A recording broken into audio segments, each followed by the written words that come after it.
Okay, Sandy, you've been saying some pretty outrageous things against a lot of relatives, a lot of close people that you know. Mm. You've been saying that you channel or you are able to hear or perceive the ghost of John Lennon.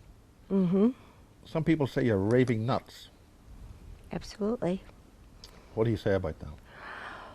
Well, I really don't mind being called crazy in a psychopathic, insane world. I mean, I've been called crazy and ridiculed, and I have a friend that calls me cray cray because they put the new word in the dictionary.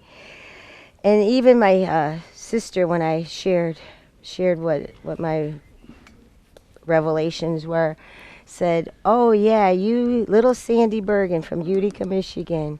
They picked you." And I said, "Well, yeah, they did." And I Don't worry. she doesn't want to believe anything that I say. Basically, I'm not even allowed to talk to I haven't seen my grandbabies, who one will be 6 and one will be 3, since October of last year. I have not been allowed to talk to them on the phone, not one contact.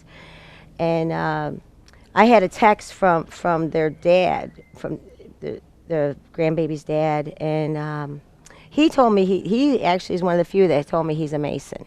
He said it right out, and he said that Frank and Shirley, that's Amy's, my daughter's Amy, the oldest one. Shirley is the half sister of her dad. That they're Masons, and when they decided to ban me from my grandkids, and I was saying, well, I'll get grandparents' rights, and my grandbabies will know the truth because they're gonna be targets because it's generational. He sent in a text. He said, "There's a much worse fate for you. You're not going to the one. You should have paid attention to your gifts." And I would. Could you say that again? He said, "This is a true." I have the text still in my phone. Yeah. He said, there's a much you're not go there's a much worse fate for you. You're not going to the one. You should have paid attention to your gifts." The one. The one, ONE. The one, which is where we really go. You really don't want to. These people are all praying to go to heaven, to go to rest and stuff. And when you go there, you want to go to the divine source, to the infinite consciousness that we're all a part of. See, we're all a part of something bigger than this, and a lot of the Masons and the Illuminati, the illuminated ones, know this knowledge that we don't die, that your soul is everlasting. And that's why they destroyed all the Gnostics text that totally talk about the archons. Well, they didn't destroy them, they just took them out of the Bible. Well, they destroyed the Library of Alexandria, and then they hid a whole bunch of information in the basement of the Vatican. So they know what only a few who are waking up are going to be aware of. I'm going to go into make sure that I cover. Just before you finish that, why have you been prevented from having any association with your children or your grandchildren? Well, because when I was, they were a couple hours away from me, so I was always going back and forth between my home and their home to go see my grandbabies. And when I was visiting last year, there was a war show on, a reality war show that's in the States where they're glamorizing war, and the baby's daddy was watching war. The older Heidi, she'll be 6. I said, he had her watching this war show and saying, "Look, isn't that cool? They're bombing." And I ended up saying, "That's not right. You're raising this kid to, and plus, she already went through preschool. She was in kindergarten when I was visiting. She could say the Pledge of Allegiance perfectly. So I said, "Well, do you know what justice means?" "No." "How about liberty?" "No." But she knew the Pledge of Allegiance. And I spoke up about it, and then they ended up telling me that they don't want me around my grandbabies. My oldest daughter has not answered. She answered 2 texts from me when I did threaten that I was going to go for grandparents' rights, and she said something like, "Go ahead and try, and I'll get it." Because I did try to, actually, I went down there, and I knew what time the the little girl was getting picked up from school, so I parked outside their house, and I got out of my car too quick. I got really excited because I pulled into the driveway. And I walked up to the car, and my daughter and the grandbaby saw me, and they're getting out of their car seats. Grandma. And my daughter turns and said to me, "Really?" I said, "Yeah, really. I want to see my grandbabies." She put the keys back in, put it in reverse, and pulled out. Did not, and I had to have been traumatizing my grandchildren too. Why is she do? They probably have me. Why are your daughters doing this? Well, Amy even has a butterfly tattoo on her shoulder. I actually paid Yeah, for I think it. you mentioned that at the AV6 pre-interview that we've done. Yeah, I personally think that like my parents were a part of it. You know that they from everything, and I mean, I haven't lied about one thing. That they knew that they were taking me to this hospital. They knew all the sex that was going on. There's some that are a part of it and agree to it, and there's others like me who would never have agreed to it. I would never have sold out my children. I might have been. I always provided for my daughters, but obviously with the drug thing, I could have been a better mom. But I would never have agreed to sabotage their lives. Now, this And, one mm-hmm. that they seem to be going to, they're obviously very clearly motivated that whatever they're doing is getting them to something which they think is going to be very beneficial to them. Right, right. I think that they're probably promised to do this in this life, then they'll have a better life in the next one. Like I can only go. I can't prove a lot, but I know it in my heart, and I've been led. I believe by my higher spirits, by help, by. This is involving a heck of a lot of people within one family.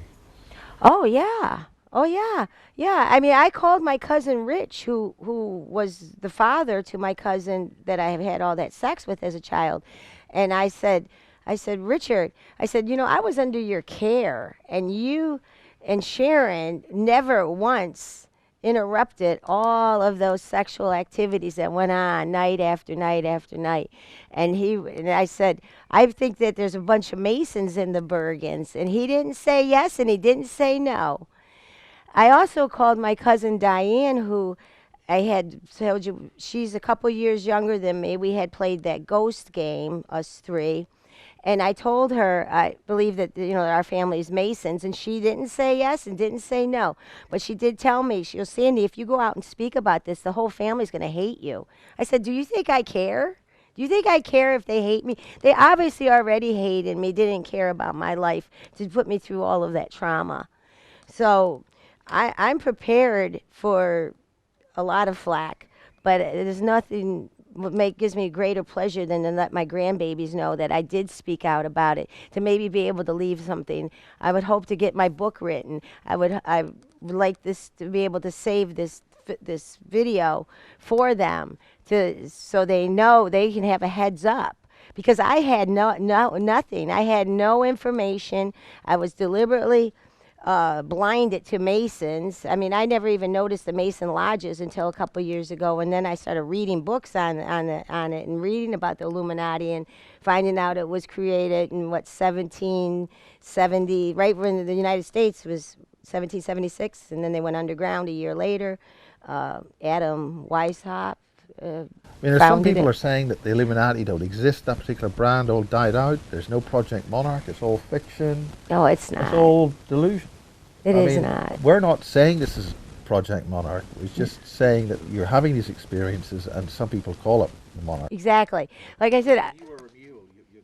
oh, come on. I'm not making it up. I mean, how many times did I drive back and forth between Alabama and Michigan and New York? I mean, at least four. I had a coworker at one of my law firms I worked at, and she said, what are you doing on your vacation again? Because we would have 4 weeks vacation. I said, "I'm going to Michigan." She driving to Michigan. She said, "We might as well call you Road Warrior," because I had done it so many times.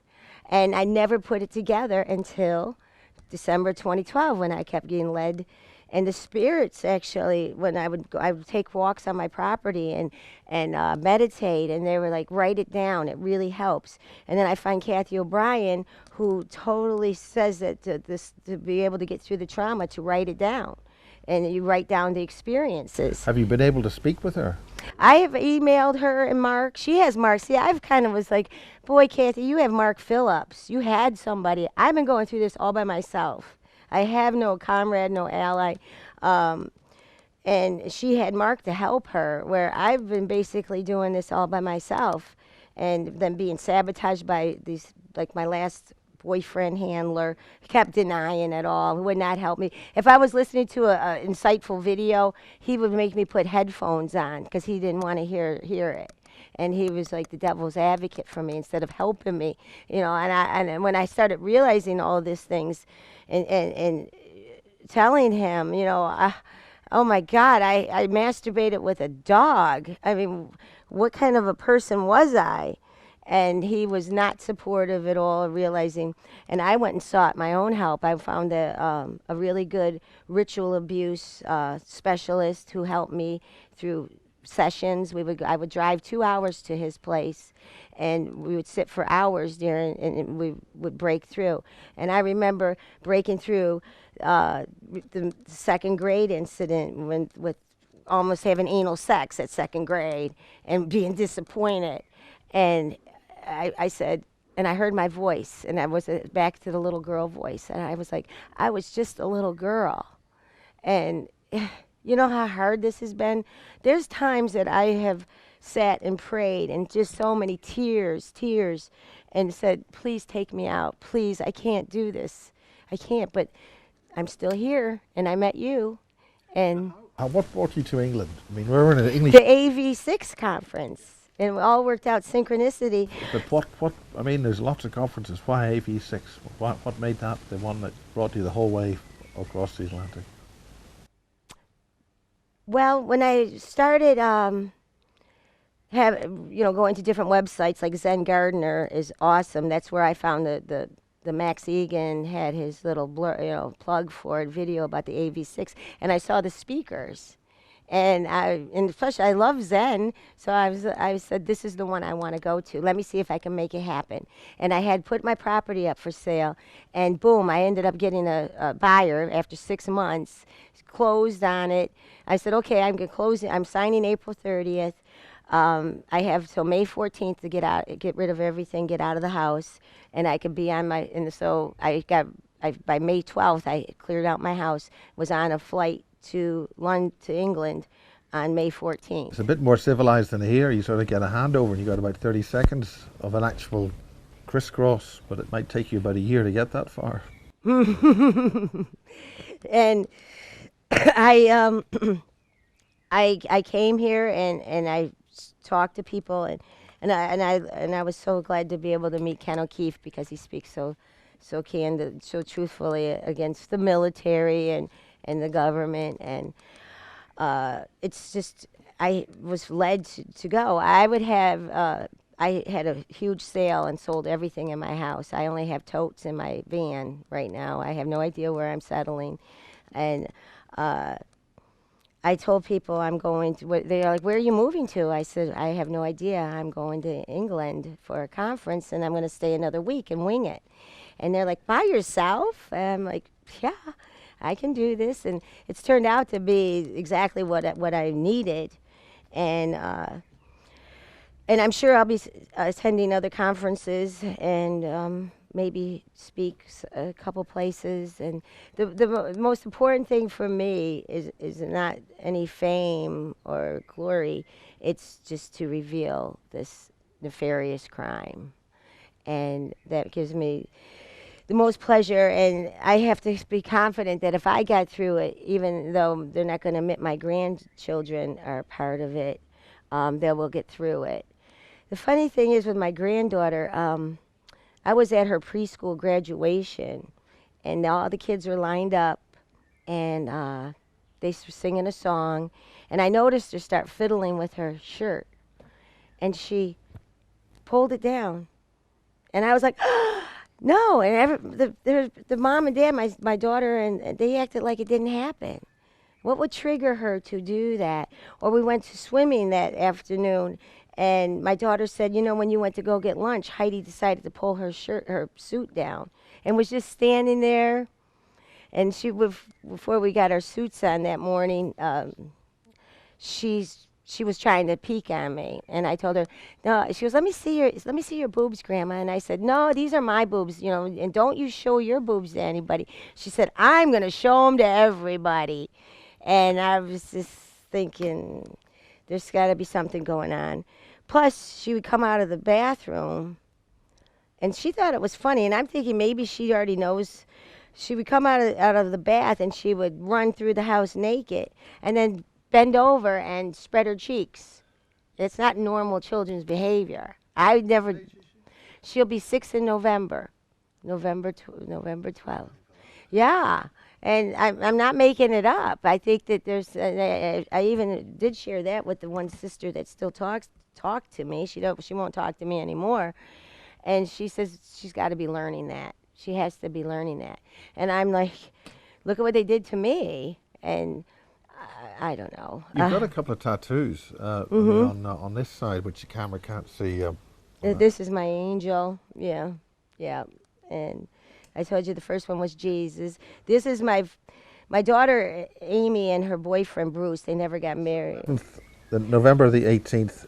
'08. This was my grandson. Those are his footprints. He died. He only lived for 12 minutes. So, and to me, truth, there's possibly that they sacrificed that child. She was. He was born and died. He did. He did.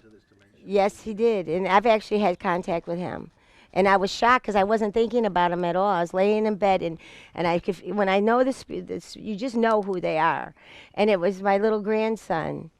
And I said, oh, wow, why didn't I think that you could be coming through? And he says, hi, Grandma, I'm 5 years old now. And I counted on my fingers, and he was 5 years old. And he said, how about my sisters? Aren't they cool? And I said, yeah, they are. They're great. And a couple times I've had experiences when I was in a bad situation where I started having vibes and I could feel him saying, he's like, Grandma, get out of there. Grandma, go. And I left. And if you might want to think it's my imagination, but I know that Do you think he's there helping? Yes, yes, I do. Yes, I do. Just like I said, how my first husbands come through a few times. My grandbaby before, when they were still talking to me, they visited me. Before, do you think, does he know that he was murdered, or does he know what? We didn't talk about that. I don't know. The story goes that she was that they were because I was in South Carolina when I got the phone call. In other words, was it just an accident? It could have been. It could have been. It could have been. Like I said, I would hate to think that she would do that, that they would do that, but you don't know. They sacrifice children. They do all kinds of atrocious things. She said she was in bed. They were having sex, and she was about to have an orgasm, and her water broke. And they rushed her to the hospital, and he was born. He only survived 12 minutes. Mm-hmm. And I got the phone call, and Amy's water broke, and I immediately jumped in the car to drive to Michigan, because I drove between South Carolina and Michigan at least 5 times too in the short time I was there, because I told you I was always going to see my kids or getting separated, and the time I ever got there, they were already home. I never even saw the baby, and they don't talk about it. They don't have his ashes on the. Well, I think. I don't know. That's a personal thing. That's a personal thing, right? But like. I think I don't know. In our family, I can only speak personally. In our family, we actually had a baby. I think it was, and I'm number 3, but I'm actually number 4, because they never told us about my mother never told us about this little baby. It lasted 6 months, I think. They never told you. Yeah. Right. The reason we found out was because it was in the grave manifest when my father died, and that was like years later. I wonder why they didn't share that. Well, I think some people maybe feel it's a disgrace, or it's a failure of a mother to have it's. I don't know. I mean, I would. Once it's born, it's even. Well, I simply don't. I don't know. I can't say. Right, but but a couple things that I know, a few things that during the different sections that I want to make sure that I put out there regarding the Bible. Um, I would read. I had read the whole Bible cover to cover many times, but I remember reading in the beginning of the New Testament. There's Matthew, Mark, and Luke, and they talk about the 12 disciples, and they name them. And something, some bell went off in my head as I'm reading the names. Now one of them is Paul. And then I end up Googling, and Judas Iscariot was replaced by Matthias. So there was not, Paul's not listed as.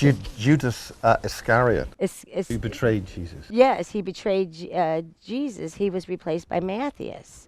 And there's Bartholomew and Andrew. There's no Paul. All right, Thomas and Luke, whatever. I should have them all memorized. And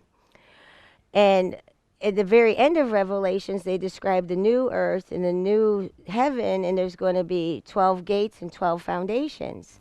And there'll be the 12 tribes of Israel on one, and the 12 disciples, the apostles. Because Marie Kayali refers to the 12 virtual scientists.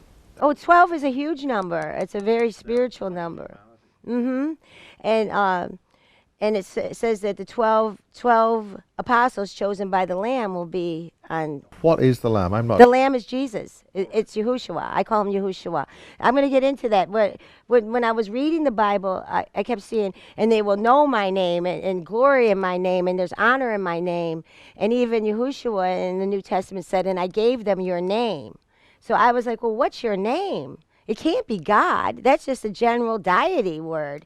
So I went back to a Hebrews Roots Bible before the King James was made, and found out wherever in the King James was interpreted in the 1500s, and King James actually was a Mason and homosexual Mason, and I've also I didn't read personally, but I've had, during that other interview that was hacked, he even said, and a pedophile, and I said probably. I don't know for a fact, but wherever his name was written, they took it out and replaced it with Lord and God in caps. So sometimes you will see Lord with just lowercase, just a capital Lord, or in caps, all of it caps. That's where his name was. It was Yahuwah. I call him Yahuwah. And like, there's something so big in the name. And then I read in the Hebrews roots, they had the original name of Jesus Christ as Yahushua, which I looked up what it means, salvation in Hebrew, and he is the Savior. And I did even look up in the Old Testament, there's many references to the Savior that he's going to send. So whether he was crucified on the cross or not, I believe that he's a teacher of righteousness, and he was a great prophet. And I have undying love for him. And have you used his name as a means of getting out of bad situations? Oh, I pray to Yahuwah all the time, big and strong and mighty and powerful, thou art my God. And then the Israel, it's called, I think, the shaman. They say, oh, Israel, hear our cry. Yahuwah is one God, he's our God. And then Yahushua's commandment was to love the Father with all your heart and all your soul and all your might. And I add all my mind and all my strength, and I do. I have such incredible love for that deity, for that. He's told me he's an alien, okay? Okay? I mean it. Yes, he is a supreme being. I think it was through praying. Every day I pray for the truth in all things. And he was like, okay, I'm an alien. I am not, this thing that they have in the Bible. I have controlled you for a long time, and your redemption is here. So I looked up what redemption means, and redemption, he said, look up, your redemption is here.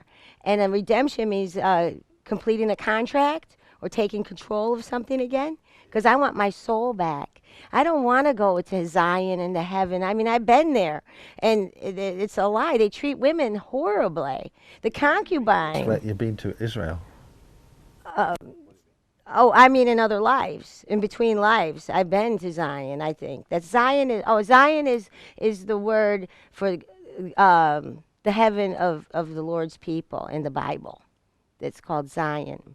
And I personally do not want to be a part of something where they treat women so horribly.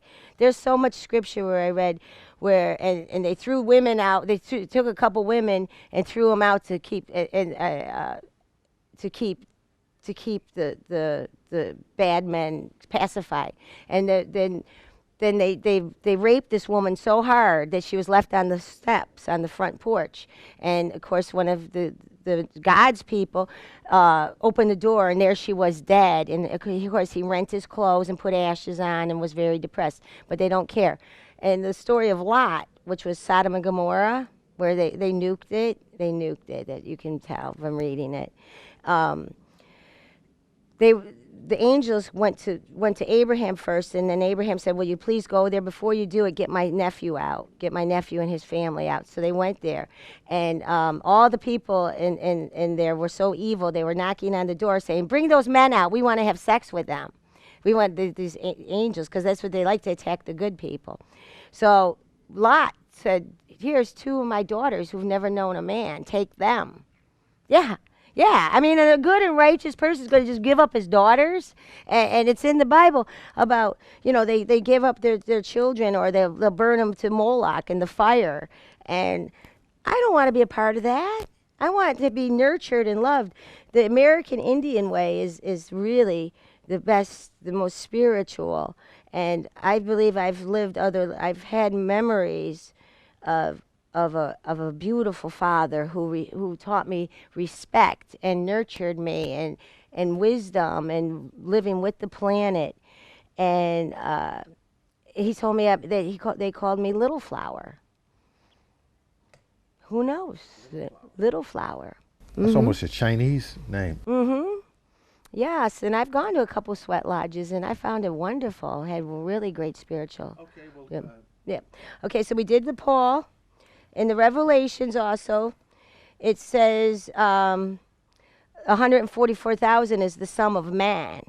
And from my learning about the chakras and obviously the yoga, the chakras oscillate. They're the wheels of light, and there's 7 of them, and there's 7 colors. And when they're all oscillating at the right speed together, the number equals to 144,000. So the sum of the man who realizes that they're spiritual being having a human experience is the people that I think are going to go ahead and be the ones, if we end up with Yahushua or Yahuwah and Yahuwah. Okay, and I said about the King James.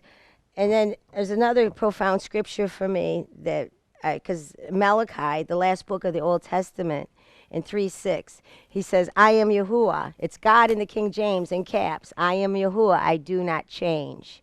So there is no way that he would ever change the Sabbath. That's already started in Genesis. The Sabbath day is the worship day. And when I was in Alabama, and I shared some of those stories. I wish I would have shared this at the same time, but we got off track, I think. There was. Well, we've got about final 30 minutes left. If you want to just concentrate on the things you want to focus on. Yes, yeah. I wanted the shapeshifter story, the Alabama flea market. I might have shared that to you personally. I don't know, but it's pretty profound. That husband. Sounds very demonic. I think you mentioned something about that, but just in case you haven't.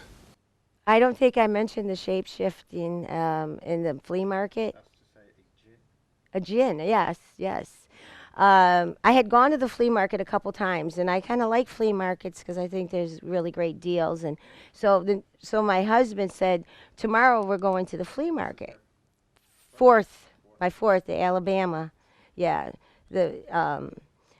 And he said, "We're going to the one that I told you that he said to me when I found that picture with the missing time, and they took a picture of me under the moon, and he said, 'Where have you been?' And I said, 'I'm always with you,' but I didn't say it that way. He said, 'We're going to the flea market tomorrow,' and I said, 'Great, cool, I like it.' So we get there, and I immediately noticed that there is no people there except these groups of tall men with very dark hair and dark skin, maybe 3 in one corner, 2 in another section, 3 over here. And I walking through the flea market and separate from my husband, and I look behind me and I notice there's a old man following me. And I look back and he's an old man. I look back again, he's an old man, and then he's getting closer. And I look back again, and right in front of my eyes, he shape-shifted, and his eyes turned yellow, his head horns come up, his hair stood out, and I immediately was like, oh my, and turned around the corner, and I find my husband, and I grab him by the hand, and I said, we got to get out of here. And I looked behind me, and at the time, I thought when I described the story to a few people, I said, and there were these men breathing down my neck. But in hindsight, they were standing, there was probably at least 5 or 6 right behind me. And they were sucking up my energy because I had fear. And that Now, was what do you when, mean by having fear? well, I was shocked. This man's face changed right in front of my eyes, and I was not high. I had already stopped doing the meth with this guy because I said, I am not getting hooked on something else. I've been through every drug out there. There's no way. And I was able to get off of it. So, because I've said, they said, come on, you had to have been, they must have given you something. I said, it was Sunday morning. There was nothing in my system. I wasn't drinking, or it was very, very, very real to me.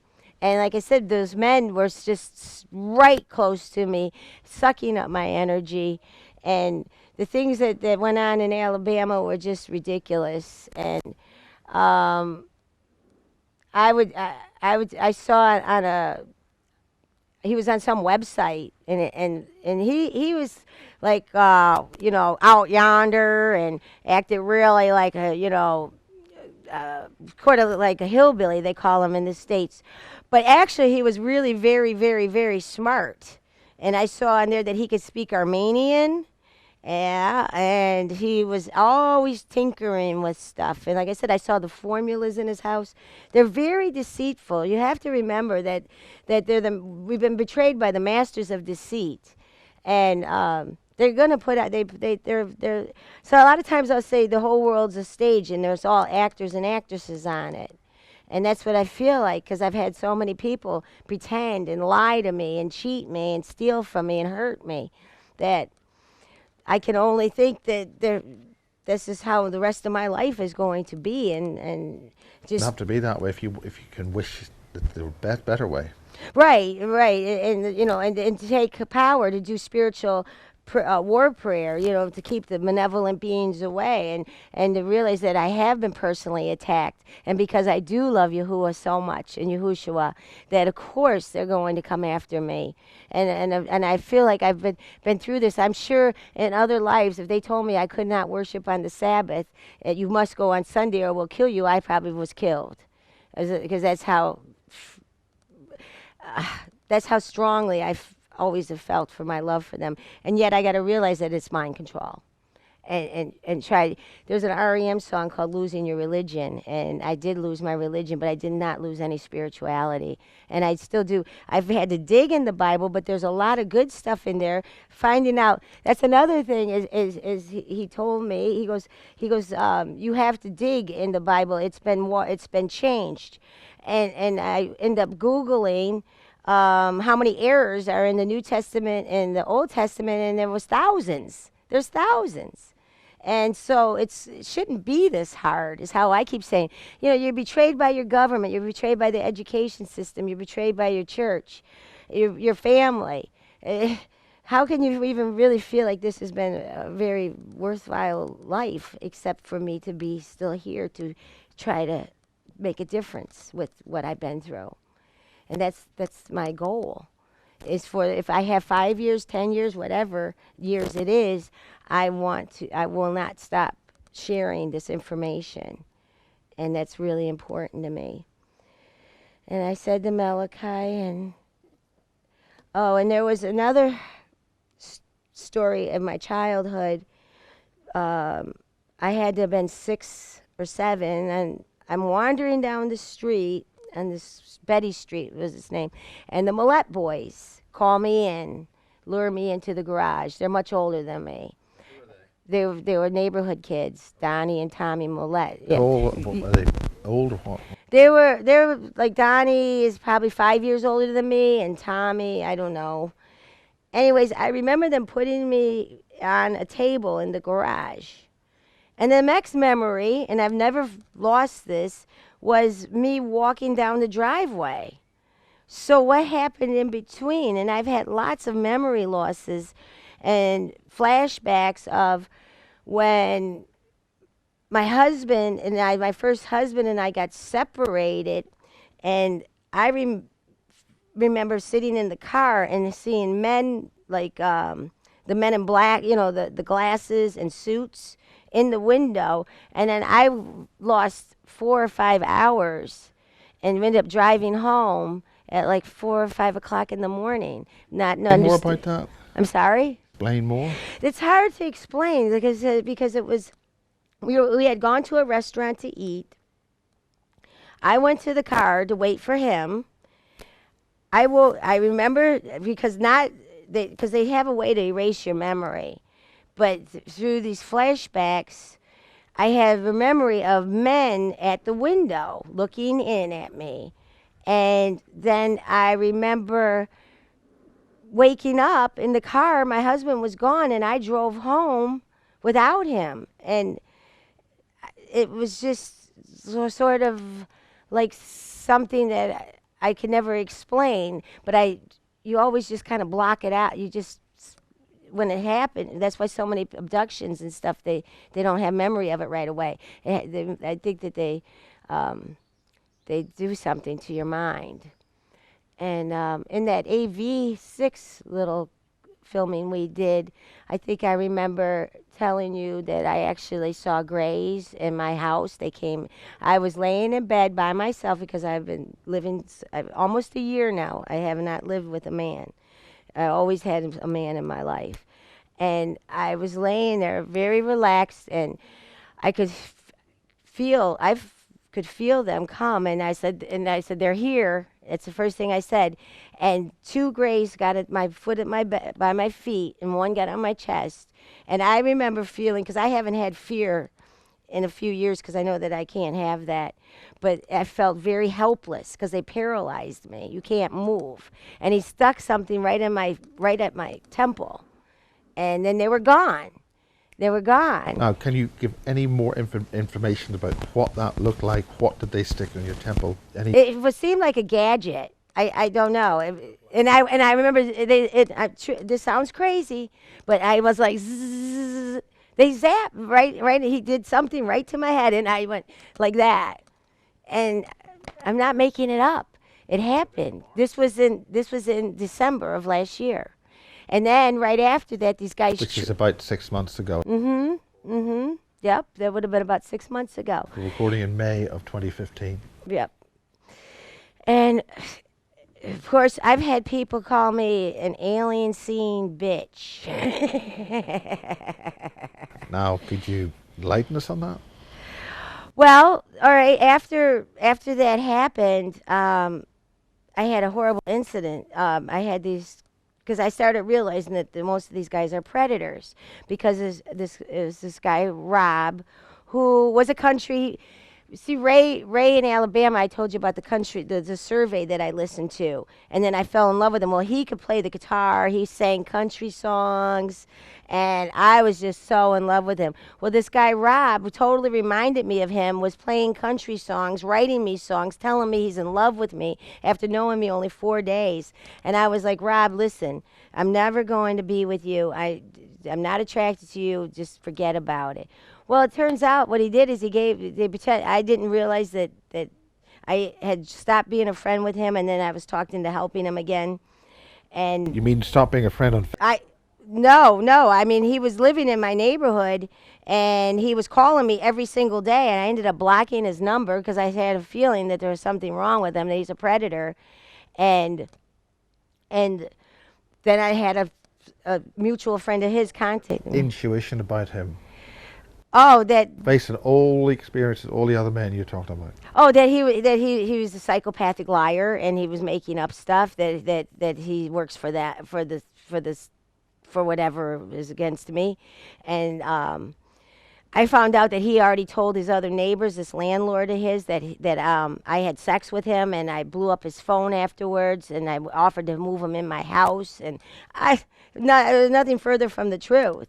If I had sex with a lot of men, but it was not him. I had a countdown one time, and I think I came up with about 55 between men I was in love with, or raped, or maybe a one night stand, or go out with him 2 months, or 2 years. Yeah, I think that's a lot. My psychologist is like, just admit that you like sex, Sandy. I said, that's wrong. So he ended up giving me a roofie, and they another a roofie. I thought they were. I didn't put it together that they were going to be that him and his friend, this guy Jim, came over to help me at my house. I had chickens, and they helped me with the chicken coop and stuff. And they were like, "Hey, why don't we go shoot pool tonight?" And I said, "Sure." Well, I didn't pay attention to my drink, and we had ordered a pitcher of beer, and they dropped something in it because I noticed I could not drive, and they took me home and they raped me, and I had recollection of it. Called the police officer, made a report, and the Trooper Taylor from the state police told me that I don't have a case. And I showed him the marks on me, and my and told him that my best memory was them pushing me down on the couch, and I woke up 4 hours later with my panties in another room. My pants were on, but they were all wet, and he threw the case out. So I'm just to a point of once I get one little spark of intuition on somebody, I'm not going to give them the chance to hurt me again, because that's what I always want to help people. I was giving this guy rides and helping him. He had no license, and I need to become very defensive, and it can be a lonely road. But the whole thing is really to do your homework, meditate, and it'll all work out. It has to. Whoever's supposed to get out is going to get out. I think that's it. What do you feel about that? Lonely. You can't help but to feel alone, because, of course, I keep, I'm hoping that forever, because I tell many people about this, strangers or just friends, and whoever I'm supposed to help, hopefully it will help. And there's many that are aware of this. I'm not the only one. When I had this attorney friend who's a very devoted Catholic, and I called him, and I'm like, "Jack, I need to share all this information with you about the Bible, and you're on the wrong track." And he said, "Oh yeah, you, Sandy, from the 21st century, from the 20th century, figured it out." And I said, "Yeah, I'm not the only one. I'm not the only one. There's many who have figured it out, but not enough. Not enough. There's many who are going to get trapped." And there's such a block on the alien issue when you have truth seekers like Laura Magdalene Eisenhower, who's one of her profound videos was the ET invasion's not coming, it's here. And Now, what does she mean by that? that means she says that our planet has many species living here right now, and this is our 26,000-year cycle to get out, and and she's not the only one. There's also was a man named Phil Schneider who's now passed. He had his fingers blown off during an alien. Dulcie. Yeah, and he says that there's 11 species on our planet right now. 7 of them are malevolent, not good, and 4 of them are good and want peace. And there's so many that are speaking out about the alien thing, and so many people are seeing the shape-shifting. We're all going to start seeing this because there's an energy vibration that's changed. Mine was in the beginning of the end of 2012.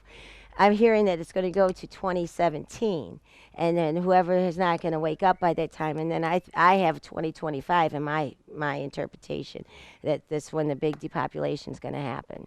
Well, what exactly is your interpretation? What is your information on it? Well, it's like everybody else is saying that they're going to do a massive depopulation where they have the Georgia Guidestones in the United States that says the whole commandments of how to keep the world in harmony, and they're going to depopulate to, they have to keep the population to 500 million or less. And that was erected by Masons. And they've been slowly killing us. And But it was. I'm not. I don't know about that. the Georgia Guidestones, you never heard of them? Well, I have, but I'm They- not entirely sure if that's correct about who erected them. Oh, well, I looked up into it, and they said that it was an anonymous man, but then they went back and they said it was Masons. I don't know. They're there. There's like what 6 languages it's in, and it's pretty. Well, focusing on your own experiences in these closing moments of Basis 44, what's your what few things? What are the things you really want to say? Get over with in brief order. Okay, another thing I really think that Americans need to, or all the world needs to be woken up to, is the global sex slave rings, the global pedophilia of these children that are born into with midwives. They're not even put on the books with a birth certificate because they're not born in a hospital, and these children are only used for sex for these pedophiles, and then they have their whole childhood is sexual abuse, and then they're used in snuff films. And this is global. They're selling their children in countries like the Philippines and Taiwan because the parents can't even afford to feed them. So they sell their children into these rings. These rings are huge. When I started praying for these rings to end, I did have a prayer answered. Super Bowl is big in the States, Super Bowl Sunday. And they had it in New York at the Meadowlands in Jersey, so people were flying into New York. And there was a stewardess who spotted a couple children with this man, and they were acting very funny and stuff, so she reported it. There was 85 children that were freed from that one ring by reporting that man, and they were able to free some of them, and that's my dream. Because I know my sexual abuse was a little different, but I'm not having my rectum restitched and then re-abused and all of these horrible things that they're doing to these children that I just feel them. I have so much empathy. I pray every day for the children held against their will and for the people held in deep underground military bases and in deep underground alien bases. The meat people, I call some of them, because they do eat us. They do, just like we eat the domestic animals. We're just domestic cattle to them. You have to realize you're dealing with something way bigger than anything. And this is the most exciting time because in other lives, say that there's some of us who feel that we did wake up in other lives, but they've shut us down. They can't shut us down this time. There's too many. And it's like the 100th monkey syndrome, where eventually the whole consciousness of this planet will heal and repair. That's my dream. And for Gaia, the spirit, the feminine, to wake up, because I think I mentioned how horribly women have been treated. Whether it's true or not, because I got this off the internet, and you have to be careful because I saw a really good video on how they can distort the information on the internet, and they're going to try to use it against us. That the Catholic Church didn't even recognize women had souls until the 1500s. So if we didn't even have souls, we were treated with despicably. And women need to be freed. And of course, the masculine, I mean, there's awesome men out there, but they're far and few between at this point. I think that everything is about money. Anyone will take a bribe. And that's in the end of Revelations where he said, he says, I'm the Alpha and the Omega, who's ever just, continue to be just, who's ever non-just, but beware, because there's dogs and whoremongers and idlers and sorcerers and murderers. And so whoever so loveth and maketh a lie. That's right in the last page of the Revelations in the book. And we are in those times. We've been in those times for a long time. This has been going on for thousands and thousands and thousands of years. And the infinite love is really the only truth, and everything else is an illusion. Albert Einstein said, reality is an illusion, albeit a persistent one. It's hard to understand what that means, but the hologram theory, it all makes sense that we're all energy vibrating and we're perceiving this 3D third dimension, and most cannot perceive the other dimensions, as I have had the ability to communicate and with that other frequency. Uh, I I don't know what else. Well, that's it. Okay. I'll sit in the spring of 2015. Thank you very much for this. This is what the Basis Project is about. This is just your experience about the terrible things which have happened with you, and it's very courageous for you to do this and to speak out and try to let other people know about the terrible things which are going on. Yes. Thank you so much. Thank you very much, Sandy. Thank you. Sandy from Michigan. Yeah, Michigan. Sandy from Michigan. Right. In the Wiltshire Country Garden in the south of England in May 2015. Thank you very much for your testimony. And this is what the raw individual testimony of individuals who've gone through these traumas, target individuals, abductees, contactees, is what we want to hear about. Thank you very much. Thank And you. good night. Okay. We could shake hands, I suppose. Oh, absolutely. Good. Great. That's a wrap. Okay.